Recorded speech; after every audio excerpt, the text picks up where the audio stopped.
Radyo Pilipinas, Radyo Publiko. Radyo Pilipinas, Radyo Publiko.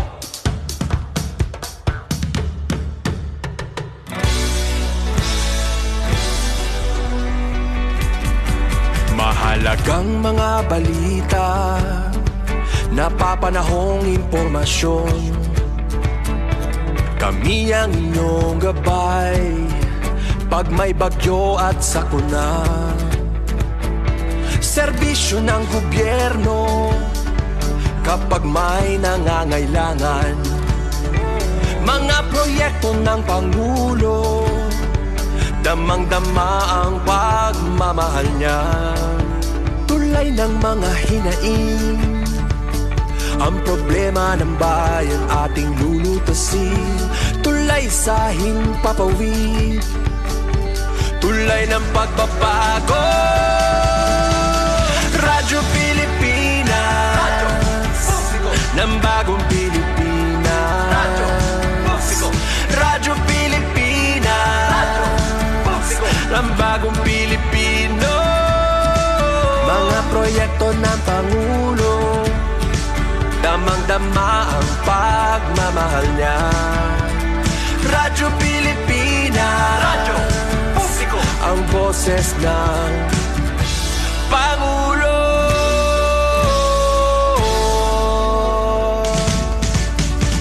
Karamay niyo kami, kahit malayo man kami nakakarating. OFW magsasaka, buhay ay iba't iba, san mang lugar ng bansa natin. Tulay ng mga hinaing, ang problema ng bayan ating lulutasin. Tulay sa himpapawid, tulay ng pagbabago. Radyo Pilipinas, Radyo Publiko. Ng bagong Pilipinas, Radyo Publiko. Radyo Pilipinas, Radyo Publiko. Ng bagong Pilipino. Mga proyekto ng Pangulo, damang-dama ang pagmamahal niya. Radyo Pilipinas, Radyo Publiko. Ang boses ng Pangulo. Radyo Publiko. Radyo Pilipinas, Radyo Publiko. Radyo Pilipinas.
Yes, may ganamayong adlaw ka na ito tanan. Welcome din sa ito panagupan sa itong manong tambayan sa Radyo Pilipinas. Kauban ninyo Armando Fenekito mga gana. Yes, mga gala, no? Pinalangit ka adlaw mga eleksyon mga gala.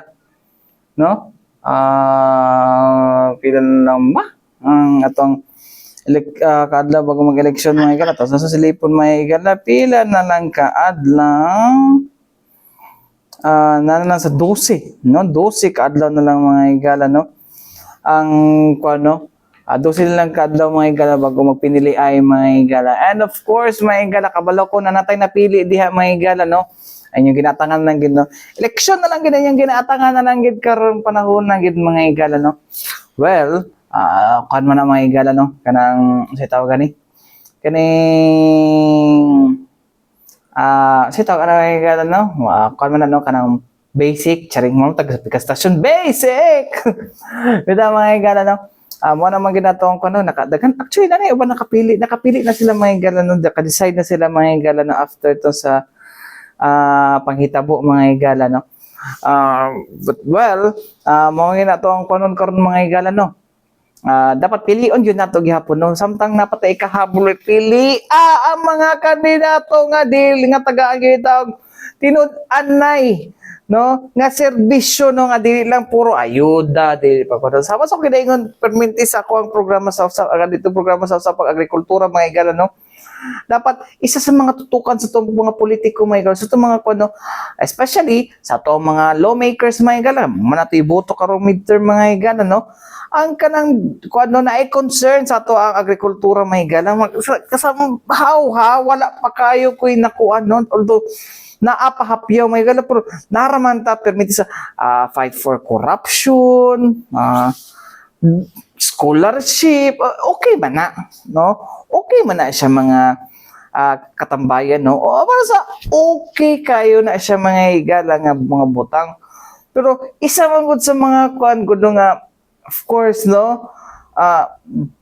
nakita nato no nga kining kuano nakita nato nga may contribution mga higala no sa atong pagtaas sa atong mga cost of living sa kada lugar mga higala no kaya ang supply sa pagkaon no how will we attain this so ba seryoso ba kita on the fight mga higala on food security or the fight of hunger mga higala no daghang lugar no ang gipang gutom no pero somehow no for tag 20 pesos ang bugas although di naman gina makuha tong tag 20 pesos ang bugas mga higala no naman na no moarangkada naman gina siya mga higala no 11 days before pila ba 11 days no kay ugma na daw moarangkada mga higala no before ang election pero ang kalang ba seryosong butang no hantod sa yun ng bata pili ba nato pwede puksgan na ato agrikultura no na although daghan mga interview sa usapang agrikultura no pero ning kwan sila pero nagyapay ubang mga kwan bang especially itong mga rice farmers no nga usahay di sila kasabot no na ay ma-subsidize para magkuan nato para makahatag ta og tag 20 pesos kada kilo no ngayon ana nga mga naingon pwede nga murag kaning kuan na pero wala mo subsidize sa pagpalit sa ato ang kuan no naglibog noon ko palit sa to ang mga abot sa to ang mga mag-uuma no muna dapat palugi kita ang kon may nga mo to ginaingon sa kanhi nga administrasyon may nga kung mahimo magpalugi ang gobyerno para lang mga naibugas nga mahatag no o mo to gingon mga higala the last time nga i-reduce mga higala no, nga at least 7 pesos no i-reduce mga higala up to 7 pesos mga higala reduce meaning bawasan og ato si kwan wala giingon nga kwan wala giingon na kwan ha nako dili ko mo kwan kay sige ta ingon na fight fake news mga higala pero pagbasa na ako sa transcript mga higala di man mautoy lang ginapakatag karon well ana siguro mga higala na kay election man kuno mga higala propaganda ang kalam ba no di lang ta maghinilas ng fight fake news suman ato patulan na mo na mainstream media bitaw mga higala ay bitaw mga higala no seryosong kuan mga higala 12 days before kuan mga higala 12 days before election mga higala unsa bagid ang ato ang nasauna-hunan anyways mga higala ato sa desayron mga higala na ang pagpangandam sa kuan karon mga higala Commission on Elections mga higala nationwide niha it's because na-interview nato mga higala no kadali ang kuan no ang chairman sa Commission on Elections mga higala wala lain mga higala no si Chairman Attorney George Erwin Garcia mga higala paminaw na to ilang percent na po kayo sa ating preparation? Ayoko naman sabihin 100%. Lagi-lagi tayo na mayroong mga kakulangan pa at may mga iba pang problema. na natitira. Pero ngayon sa kasalukuyan, nagkakabit na kami ng mga Starlinks kahit sobrang aga pa. Kasi ang posibilidad kasi na manakaw yung Starlinks na andon. Pero again, sige na, mas maganda maaga na nakakabit na yan sa bawat paaralan. Yung mahihina lang naman na signal diyan namin kinakabit. Ngayon, ongoing na rin yung pag-distribute namin ng mga balota sa iba't ibang munisipyo, municipal treasurer at city treasurer ng ating bansa. And yung pong ating mga machines, nasa mga hub na po namin yan. And dapat bago mag-April 30, which is ang April 30, bukas na, dapat po yan ay nakarating na sa iba't ibang local, sa iba't ibang mga electoral board members, sa mga guro. Bakit? Kasi magkakaroon na po ng final testing and sealing sa Mayo a 2 and therefore kinakailangan masubukan yung mga makina na naka-assign sa bawat presinto. Kaya asahan po natin na hanggang bukas ay nasa bawat mga local COMELEC na po ang lahat ng yan and therefore by May 1 hanggang May 2 madidistribute sa ating mga electoral board members, sa ating mga guro ang mga makina. Paano po didetermine natin yung pag-install ng mga Starlink devices? Because po, ang problema rito sa Davao City ay may mga na-identify sila na hindi naman masyadong liblib na lugar ito ini-install. Base po yan doon sa mismong technical assessment ng telcos at saka ng mismong yung provider namin, yung I1. Ano ibig sabihin? Maaaring halimbawa si Smart o nakakagamit kayo ng Smart o kaya Globe sa isang lugar. Pero ang ibig sabihin, ang sabi ng Globe sa amin, ng Smart, mahina pa rin sila dito. O kaya sa isang lugar na to, hindi pa rin ganun kalakas. Erratic pa rin yung signal. So sa kanila na galing yun, hindi naman po galing sa amin. And therefore, wala kaming choice kung hindi maglagay pa rin ng Starlink. Pero just the same, ang ginagawa po namin, kahit may Starlink dyan, yung machine, nagpapadala pa rin kami lagi ng 2 SIM cards. Isang Smart, isang Globe, o kaya isang Smart, isang Globe, o kaya naman yung dito. Para kahit paano, at any time, merong pwedeng gamitin na pang alternative kung hindi man halimbawa gumana. Kung worst case scenario, ang Starlink, o kaya naman yung ibang signal. Chairman, may 2 districts talaga na nangangailangan nitong Starlinks. And base sa mga nakuha namin ng mga data, mas marami sa poblasyon area na okay naman yung signal. Have we addressed that issue po na na-raise din ng PPCRD sa inyo? Yes po, kung hindi ako nagkakamali, dito sa Davao, ang maikakabit na Starlink ay 37. Mas mahal, di hamak na mas madami ito kumpara nung 2022 elections na ang ginamit na ng COMELEC ay bigan. So, ibig sabihin, lumalabas na kahit na nag-improve na dapat ang mga telcos, meron pa rin mga area na kahit nandyan present sila, hindi pa rin ganun kalakas ang kanila pong signal. Kaya nag-request sila na maglagay na rin ng Starlink. Sa kanila naman galing yun So properly address po lahat itong naandito sa Davao. Ngayon po, kung sakasakali na hindi makapag-send for whatever reason ng makina, wala po kayo mag-alala. May bago po kami instruction. Dati-dati po, yung SIM card o yung mismong USB o yung SIM card, tinatanggal yung at yung card. At pagkatapos yun ang tinatakbo sa City Hall, sa canvassing. Ay hindi po, ngayon hindi. Yung mismong buong makina, after makapag-test kung bakit ayaw mag-transmit, saka siya dadalhin ngayon sa canvassing.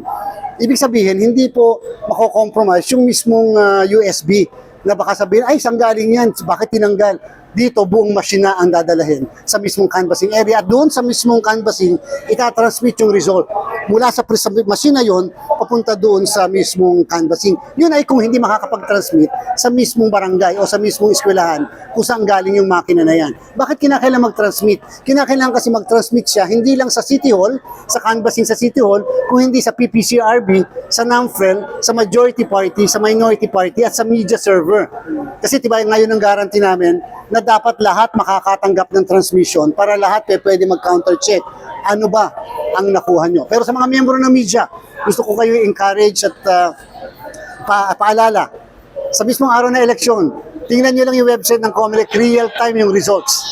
Readable, human readable. At makikita nyo doon, kahit local, makikita nyo po doon kung sino na nakapag-transmit, ano ang na-transmit na boto so far. So wala nang monopoly ng information sa partial. Dati po kasi isa lang ang ating transparency server Ngayon po hindi namin NAMFREL, PPCRB, majority party, minority party at may media server. So madami ka ng sources ng pagkukuhanan. Pero maliban doon ang COMELEC, meron kami sariling central server na nagbabato sa amin, doon sa aming main office ng COMELEC, ng result na human readable, real time namin lalagay yon sa website ng COMELEC. Sinabi mo kayo na, Chairman, is wala nang extraction of CF cards or SD cards po doon sa... Kasi dadalhin na yung mismong makina para lang may garansya na hindi na ko-compromise yung mismong USB. So mismong makina ang dadalhin at yung mismong makina na andyan sa canvassing, dyan ngayon magta-transmit kung nasaan yung canvassing. Kung dito sa Davao, ang canvassing, malimbawa sa convention center, nandyan dadalhin yung makina. Dyan magta-transmit sa iba't ibang entities na aking binanggit. So, mo ito mga igala, no? Ang update ni COMELEC Chairman Attorney George Erwin Garcia mga igala, no? So, anyways, mga igala, katong explain na to niya mga igala, no? Mga telco daan nagkuha na to, no? Nganong naatahi Starlink satellite sa Bolton o sa Magallanes Elementary Schools, no? Okay, man daw, mo na i-recommend daw po sa COMELEC po daw mga igala, no? Kablo mo asa ng Bolton o dool na kaya na sangguniang panlungsod, no? Amot kung sa sangguniang panlungsod ba ipahigayon ang sa sangguniang panlungsod bagyapon ipahigayon ang kining canvassing. Well, in practice, no, sa pila ka eleksyon na nako since 2013, no, nag-cover ko election may 2013, 2016, 2019 wala ko dere. 2019, 2022, tulo ka national elections na ako mga igala. No, ikaupat ni. No, every 3 years na nag-election mga igala. So kani sila upat mga igala nga national elections nga dili kini tulo pa lang. No, kini tulo pa lang nga national elections ako ang unsa ni na cover mga igala sa SP gina sa Sangguniang Panlungsod mga igala, no. Ginapahigayon ang canvassing. Matagap sinima ko sa mga igala kay tong mga igala katong sa sa katong 2019 ganun wala ko diri 2019 mga igala, although dihagya po to sa Sangguniang Panlungsod kay tuwa ko sa Cotabato nag cover mga igala, no. So upat ka election mga igala nga national kalima na nako siguro ikalima na nako ni 2025, no. 2013, 2020, 2016, 2019, 2022 o 2025. Lima na ang na-cover na election mga igala, no. So pila na ko katuig sa never mind. So mo na siya mga igala, no. Ang so mo to karon mga igala, no, mas manggod ta. Kwanta karon, no, mas advanced na ato ang automation mga igala. Pero sa pagboto na ako 2007 man yung kaning full automation election mga igala. Siya mga igala, no, 2007, so na-implement siya 2010. So actually mga igala 2007 mga igala nakaabot pa ko atong sulat-sulat. Actually 19 years old ako. Kay ko kanang tawagan ni kanang eager, hindi mo siya eager. Kanang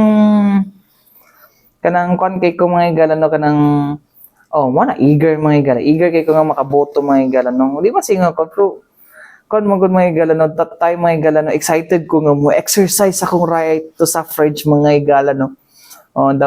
It's because pag sa mga igala dati sa kung nauna pag makaboto ka privilege na siya mga igala. It's not just a privilege day, no.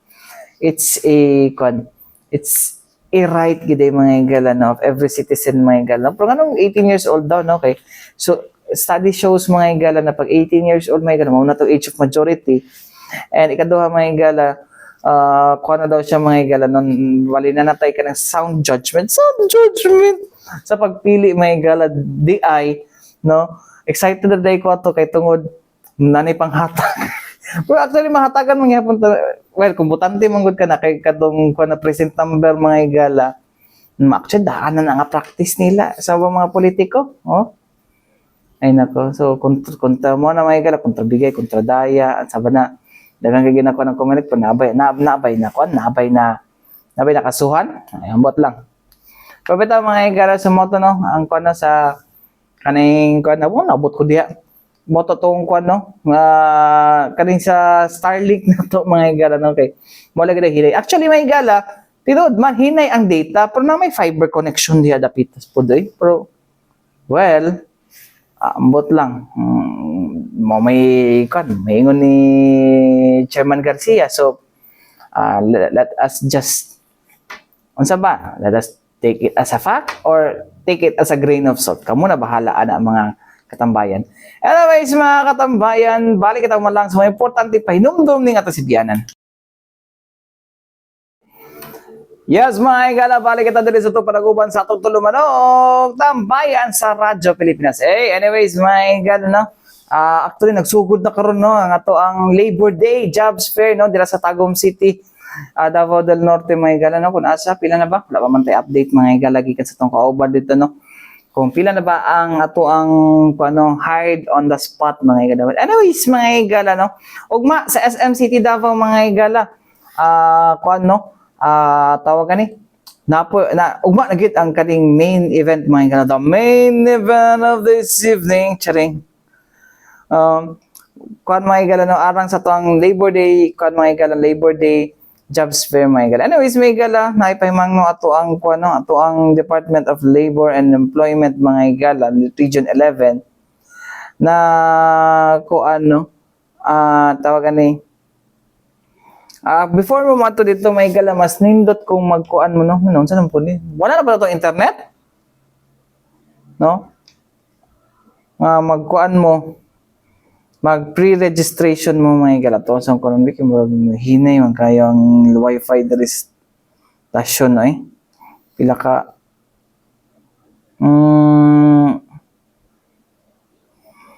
Anyways, asa man to? Doli 11. Asa man to? Nawala. Doli Davao Region day. Ay, naya gid ay. Now, mag-data daw ko. Tanggalan sa na ako. Asa naman yung kwan? Okay. Mali nga router ako na connectan. Dari ko. Layo ang router nga isang anak ko na. Asa naman to?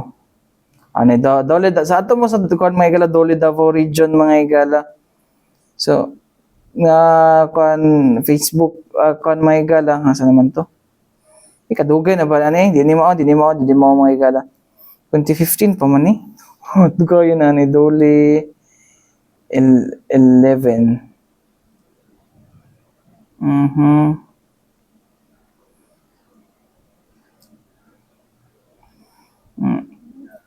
Mo nitong kwan. Asa naman to? Amo ni Department of Labor 11 Davao Region, kani nga Facebook page yung 165,000 followers, mga igala. Kani siya na ato ning ipakita. Tay kan focus. Iskon. Mali. Kana siya. Ato ang ha. So nadinhi, mga igala, asa naman to? Mo ni ang bakantes na yan, nasa 9,000 kapin, mga igala. Mo ni mga igala, adto mo ni kanina attention job seekers, kani siya kayang blue mo ni ang link ng inyong inyong pinduton, no? Bago mo matugma dito, start na tala 7. O alas 8. Una inyo pinduton, mga igala, no? Asa man to? Kaniya beat the crowd. So mag-pre-register mo, mga igala, no? Although modawat mga tagya, una kamay modawat ata sa gihapon og kaning walk in, pero kung gusto gini yung magkuan, at mag-pre-register na lang mo kaning kana siya nga Facebook page, may Department of Labor and Employment, no, Davao Region, mga igala, mo na inyong atuon, no? Para mo control. Anyways, mga igala,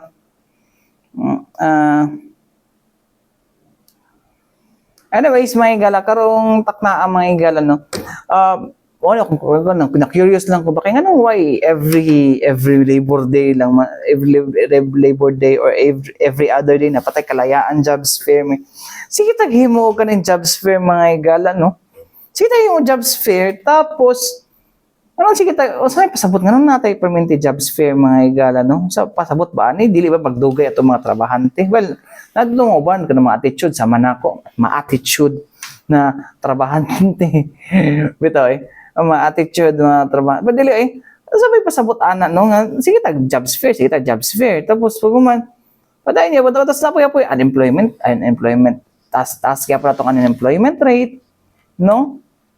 No kay ambot ha mo na kung katingalahan yung gipanguta mo na mga galagi pangutan na ginako si Attorney Randolph Pensoy ani mga igala no regional director sa tuon Dole 11 kay ngano ingon anay ni siya mga igala na the perspective no ba nga para mapasabot pud da kay nagsigil lang tag ingon ani nagsigil tag kaning jobs fair next period jobs fair na pud no so pasabot dili magdugay ang mga trabahante well nindot po na siya pero ang panis nindot unta siya na case study kung natay panahon dito no more na ako pangutana mga igala no tapos napoy mga some levels mga igala na explanation ang ato ang dole ana mga igala no so mo ni mga igala atong paminaw no ang explanation anang akong pangutana kang Attorney Pensoy mga igala og sa ato ang kuno usab pa ning mga intervention mga igala no nga para makuan sila no intervention para unsa ni unsa ba nato na mga kuan kanang tawag nga job mismatch no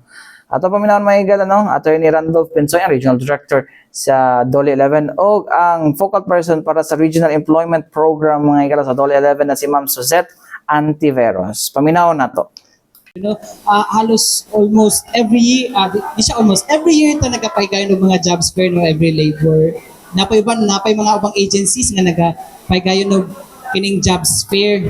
Pero ang pana to sir is kano sa kaya na time no nga dili na ta magpaygayon ng jobs fair it's because nanay trabaho tanan.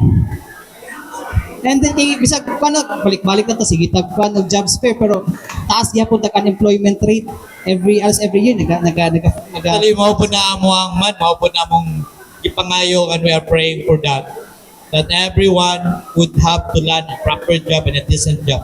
That is the one of the mandates of Dole to facilitate gainful employment. And the question is sana wala na unta ni mga jobs fair kanan mao po na mo pangayo and mao magud ang kani magud ato mga employers even if everybody has employed naapod yun na sila gipangita pod nga muhaong silang workforce and that is a right given to the employers nga muingon sila ba miski nanay mga empleyado pero naapod yun sila gipangita nga that somehow can give best services and facilitate more income to them. Di pa ko na ito sila ma-erase. But we are looking and praying for that. So everybody has a job and hope there is no more any jobs fair. But considering that employers, particularly, that they are looking for the best person in their department, maski pag nanay mga empleyado diya, pwede man na nila nga mangitataglain to have another person who can be the best work additional in our work environment. Kasi ba mga long-term programs na to sir no para maibsan or somehow no medyo mababa na mapaubos nato ning percentage sa atong unemployment rate sa nasod. Una pa mga programs ang Dole for this? Kung pangutan na akong focal sa livelihood, sa employment program ang yatag saya.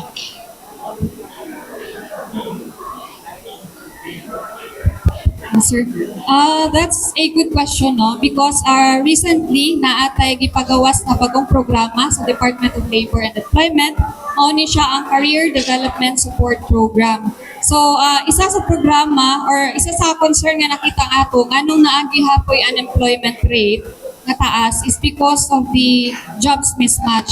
So mao nang ato ang gi-introduce ang Career Development Support Program because one of our target is for us to provide the labor market information. So daghan tag mga kabataan karon nga wala pay idea no unsa ba ang sitwasyon sa labor market. Unsa pa ang mga in-demand jobs or occupations, no? Unsa pa ang mga occupations na dali lang sila makapangita because kani daghan kayong offering sa mga companies.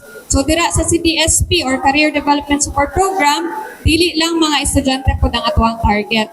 Target sab nato katong mga naay skills or katong kinahanglan ni improve ang ilang skills through our vocational program. And then we also have the employee orientation or coaching. So kani siya is through our PESO as well as our human resource offices wherein ato ang tagaan og chance na kaning mga empleyado mutaas pang ilahang chance na ma-promote or improve ang ilahang career path within the organization. Ano sila nagsugod, ma'am? And na pa nag-avail ani nga mga programs kaning CDSP o katong Yes, yes sir. Last year, gi-release na atong Department Order ani, and of course, this is being conducted already by our Public Employment Services Office. So katong tanan nga nibisita sa PESO, probably naka-avail sila ani nga benepisyo. So kani siya is ginatagaan lang natong ideya ang mga aplikante or job seekers kung unsay lang angay buhaton, or if we need to endorse them to test for upskilling or reskilling, or endorse to other companies offering additional jobs or vacant position. Ano estimate mo kung pila na nag-avail diri sa atong mga PESO offices? As of now, I don't have the data, but we can provide later on, sir. But kung ato ang tanawon, dako na po ang ato ang na-capture na mga job seekers na natagaan aning CDSP. And in fact, karong job fair na sa CDSP desk na ihatag para mo entertain sa mga job seekers na makita nato nga daghang mismatch sa ilang mga qualifications. Aside from the tawagan ni kaning mga companies na mohatag silang employment na si Dole pod is mo offer pud ani nga program service sa tuang mga job seekers. Yes po, assistance po. We assist them in helping them decide kung unsa nga career path nilang piliin. Karong ana po ni sa karong May 1 diri sa Yes sir, naas. So, mga to mga higala, no? Ang pahayag, no, sa ang explanation sa Department of Labor and Employment, mga higala. So, bito mga higala, dugi na kinako ng word nga ginakwa ng job mismatch, mga higala ba, no? Anyways, mga higala, namay uban mga higala, no, nga ato ang mga degree, dili relate, pag abot sa to trabaho, dili related sa tong degree. Sama na, ako somehow related siya, no, but not truly katong, unlike sa katong nag-school lagi og communications mga katambayan, no, nga ilaging training na, no, ilaging training na mga higala. Ako okay, dapat sa na, well, sa wapo ko kabalo asa usay career sa mga graduates sa BA in Literature mga higala, pero nakon magihapon ko no karon mga higala bago na ang title sa course na mo di sa University of Southeastern Philippines mga higala. Ang tawagan is Bachelor of Arts in Literature and Cultural Studies. So medyo broad siya mga higala, no. Actually broad siya nga program, no. Pero pasalamat po mi kay gitagaan mig nindot na elective sa amo ang dating program head mga higala, no. Butang ilang journalism. Amo na nga na journalist ko, tas nana ko diri sa government media, no. Pero working here for 13 years, in this industry for 13 years, pero kanapon mga higala, no, mo na kasagaran na job mismatch, no. So mo na may galan na sila ka ng sa intervention may galan, and then mo na sila booth na ikon no kay pero mag job mismatch sabay buhaton sila ipailalam sa training, ipailalam sa ubang kwan or unsa pa ba, no. So ingana lang siya ka kwan mga galan, no. Actually di man siya ingana ka complicated po jud, no. Pero kana mo na ang dapat tutukan gid sa tuang kwan pod, no. Kay somehow na nagay-kwan gani karon na nagani fake news gani nga nagakwan nga kuha na daw ng tawag ni abolish na ang gi-abolish na wala na nag-offer grade 11 and grade 12. Actually may gala na itabo lang ka may gala is merging lang, no. Katong kuan nga pila to ka tracks may gala sa atong senior high school nahimo na lang duha. Ang isa is kuan academic, ang isa is elective. So katong mga ubang katong mga sports o wala lang siya kung gi-merge lang siya mga higala, no. Gi-merge lang tong ubang mga kuan sa academic, no. Kay para masiguro na mo nay kuan nila nga naay specific mga higala gid nga ma-focus kina tong mga bata, no. But then again, ato nang hisgutan mga higala, no, kuan nang gipangutana kay Sir Dodong Atilio mga higala kay magduha lang ata diri no, duha ka private school, isa ka public at tulo ka public school diri sa Davao City ang kuano ang mag-undergo pilot testing pa lang ana. Pilot dili siya kuan kung unsa may resulta sa pilot testing, diha pa makuan kung decision kung unsa ba emerge or dili, no.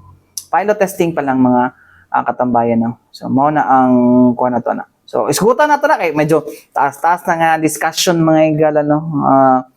kay explanation gikan sa aton Department of Education mga higala. Anyways mga higala, so ay wala tayong oras mga katambayan sa ngalan sa tibuok pwersa sa DXRP Radyo Pilipinas, Radyo Publiko Davao mga higala. Ako yung kauban Armando Finiquito. Alang sa tambayan sa Radyo Pilipinas hangtod sunod na usab.